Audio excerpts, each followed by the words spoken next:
Alton Towers, land of psychological achievement. We've been thrilling peasants for over 10 years, refunding guests for millions, and we worship the duck. And none of this magic could have been possible were it not for the coasters of Alton Towers. And it is those coasters that fill our lives with pure unadulterated joy. Let's do it.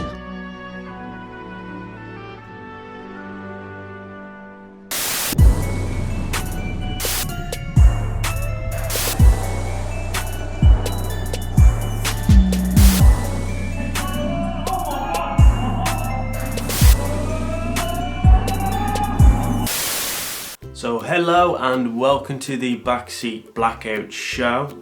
This is your host Chris, and today we're counting down the top 7 coasters at Alton Towers. Now Wicker Man's had a few months to settle in with his brothers and sisters. It's time to see where Wicker Man would rank amongst the other coasters at Alton Towers. Now please remember, this is my own personal opinion. If you have your own top 7, then please comment below. It'd be great to see those. So without further ado, let's move on to number 7. She's fast, she's fierce, she's ferocious, she's Rita, Queen of Dark Forest Racing. Rita was the first taste of a UK hydraulic Intamin launch coaster. We got our first feeling of that truly biting, gut-wrenching, powerful Intamin launch that everyone loves today. And still to this day is one of the most gut-wrenching, most effective and perfectly balanced out launches that I can actually think of. Rita goes 0 to 60 in 2.5 seconds, which may not seem that fast when you're comparing it to the likes of Stealth. But the difference with Stealth and Rita's launch, Stealth is so instantaneous that it doesn't really allow you to get that gut-wrenching feeling.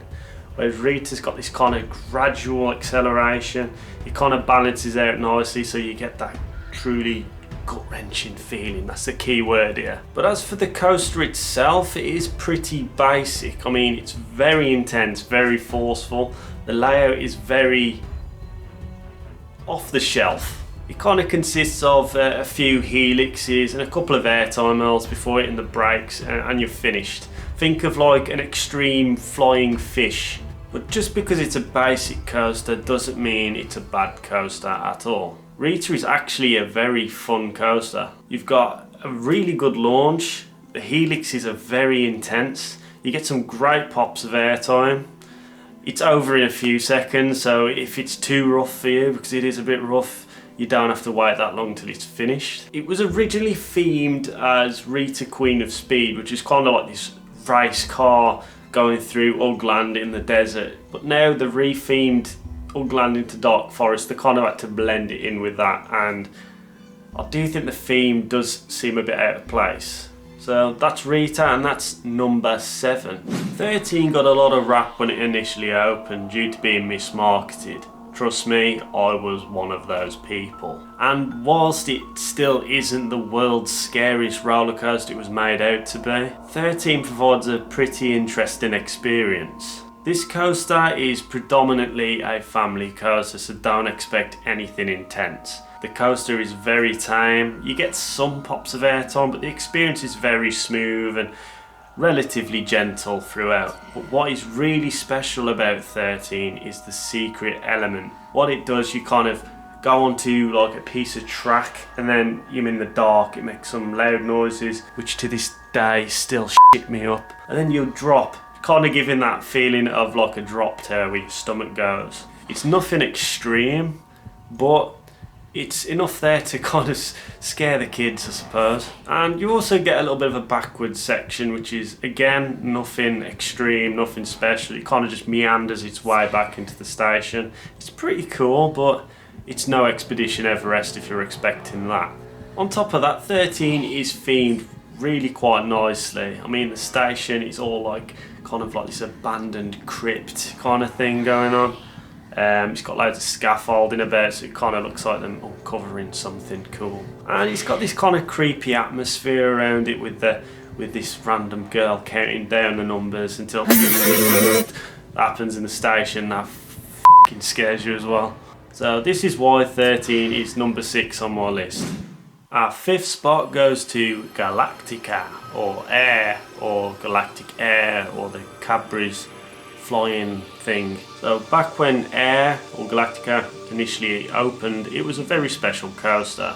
It was the world's first B&M flying coaster. And maybe, you know, today it seems a bit dated with the more impressive flying coasters out there. I still think Galactica provides a pretty unique and pretty exciting experience. Rather than giving like an intense flying experience, you're kind of given a more relaxing and euphoric flying experience. So you're kind of more like floating around the sky like a bird, rather than flying through cliffs and mountains like Goku off Dragon Ball Z.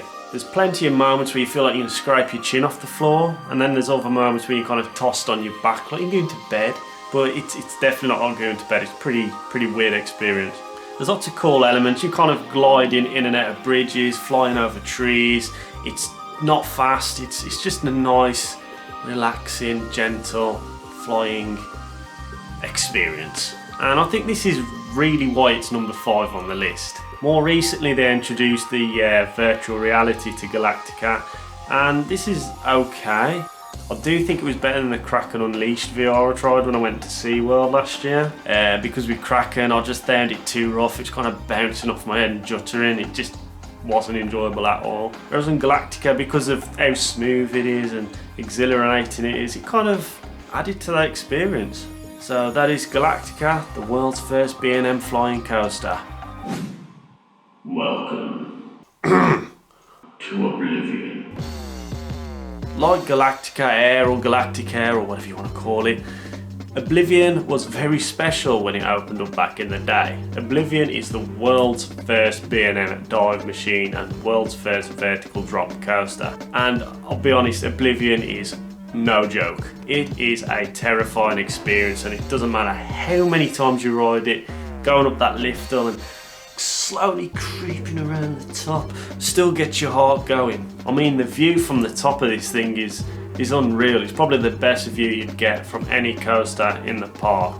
If you look left, you can just kind of see all the trees, and you just see for miles. And the drop itself, I mean, the coaster is 70 foot from ground level, but what happens is they build a 180 foot drop, so it goes into like a 110 foot deep tunnel, which is insane. And as well, I always remember back when I was a kid, there was always these, you know, these myths that, you know, the unknown of when you drop into that hole, you're going to go upside down or something stupid. But obviously, being an enthusiast now, you know it's just going to go into that hole and end up in the other side, because physics and safety just won't allow that. So as much as I like Oblivion, I do believe it is a bit of a one-trick pony. It kind of reminds me of like a drop tower kind of experience. It's kind of just the drop and that is it. But the drop is fantastic and definitely one of the best drops on any coaster I've experienced. But in a similar way to how Galactica is these days, Oblivion is slightly dated. But that aside, Oblivion still delivers a really terrifying experience, and the vertical drop on it is fantastic. And I don't know, I've got a soft spot for Oblivion. It still terrifies me to this day. I have been dreading this one. The Smiler is probably the most Marmite coaster in the UK, as well as the most controversial coaster in the UK. Enthusiasts either can't stand it or they stay by it as one of the best coasters ever built, ever. I'm not one of those people. I'm more in the middle, I suppose. I really like the Smiler, but I don't think it's terrible, and I don't think it's the best coaster in the world. I think from a design standpoint, I believe the layout is phenomenal. I mean, there's no coaster I can think of that kind of crams that amount of inversions into such a compact space, as well as deliver like a dueling experience similar to like Dragon Challenge, all in that same layout. I think that in itself is ridiculously impressive. It's also really good to look at too. I mean, when you're coming into the exit, you see these massive metal and twisted metal and dueling coasters and the Marmalizer, and then you got all the concrete and cattle pen queue lines and awful music. I mean, not everything's going to be perfect, is it? I think my favourite thing about the Smiler, it kind of gives this kind of retro 90s feel to it. It's very back to basics. You've got like a sit down trains, inversions, no real gimmicks to be honest. And the experience itself is quite forceful. I mean, it's consistently intense. It's not too intense. It's kind of got enough force there to kind of throw you off guard a few times throughout the course of the coaster. It's a bit of a strange one because I think it kind of all blends together a bit as well. I can't really see many standout moments. Probably the second airtime wheel stands out for me as being that kind of like whoa kind of feeling because it really throws you off guard. I never really had a rough experience on it. I know a lot of people do say it's a rough coaster, but for the most part it's been relatively fine with me. I mean, the ending with the cobra roll and the two barrel rolls, yeah, it kind of throws you about, but I've never came off in pain. Yeah, I think there's a lot of bad rep behind the Smiler. I do honestly think it's a great coaster and one of the best coasters, not only at Alton Towers but in the UK. Drum roll please. Wicker Man takes the second spot. So Wicker Man opened up earlier this year and everyone got mega hyped for this. One, because it's a wooden coaster and everyone's wanted a wooden coaster for years at Alton Towers. And two, because of the theming on this thing. I mean, we saw this giant, huge kind of structure of this Wicker Man and it looked impressive. And I think it delivered to people's expectations, I'll be honest. I mean, it's not the One Valley coaster that was proposed years back, but that was never going to happen anyway. It was just impossible, which is a shame. But what instead we got, like a family wooden coaster, which is equally thrilling and equally accessible. And I think they went with the right decision by going for GCI, because GCIs are just absolutely rapid. They got pops of airtime throughout. They do fantastic wooden coasters and they're really just exciting and fast and surprising, and it just worked. Wicker Man worked really well. The theming was beautiful. The pre-show was a nice surprise. I won't spoil anything. And the layout, whilst it wasn't the longest coaster in the world, I just found it great fun from the get-go. It just kind of got going like that, and it was just an exciting coaster from start to finish. And I'm so glad that Wicker Man turned out to be as good as it was, because it didn't use any major gimmicks. I mean, it used the fire, but the fire effect was a theming effect. There was no like surprise elements or world's first elements in there, and it absolutely worked, and I can't wait to see what Alton Towers can do next. Nemesis. Nemesis is the best coaster at Alton Towers in my opinion, and to think that it's now what, 24 years old and still to this day reigns king over the entire park, still blows me away. There's no gimmicks, no world's first elements. It's just from the get-go, like Wicker Man, just a fantastically designed coaster. I don't think there's a coaster quite like Nemesis anywhere in the world. I mean, the scenery is kind of built into the valleys, so you've got the layout that's kind of, it kind of uses the scenery to its advantage really. I mean, your typical B&M invert, you kind of got your little pre-drop and then you got your lift, and then you'll have like a drop into a loop. Whereas Nemesis, oh no, you won't get that. You'll get a lift into the trees, the tiniest drop you could ever imagine into a corkscrew, and then from there it's just magic. There's some extremely intense moments. I mean, the helix to this day now still makes me kind of see stars. And the pacing of the coaster, I think it's great. I mean, it's not super fast. It's got moments where you can breathe slightly before it carries on, but the intensity of the whole experience is just incredible. I also think as well, considering it opened in '94, it still is smooth. I mean, it's got this kind of grind to it, but to me, it kind of developed this personality, and I quite like that. It's a ferocious, fierce, and incredible coaster, and is definitely one of the best coasters in the world.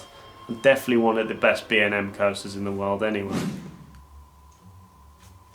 So I hope you've enjoyed the video. I'd like to know what your top coasters are, so please comment below and let's check those out. So yeah, I think Alton Towers is a very solid lineup of coasters regardless of how they rank. Each coaster offers a completely unique experience, and I can't wait to see what Alton Towers has got next in store. And with the opening of Wicker Man, which is easily one of the best coasters in the park this year, I feel like Alton Towers are kind of returning to their roots from when they built Nemesis, and just kind of building a coaster just for the sake of it being exciting and interesting and not really gimmicky, just great coasters using the scenery and landscape surrounding it. So what would you like to see next? That's another thing I want to know. Right, so if you enjoyed the video, hit that like button.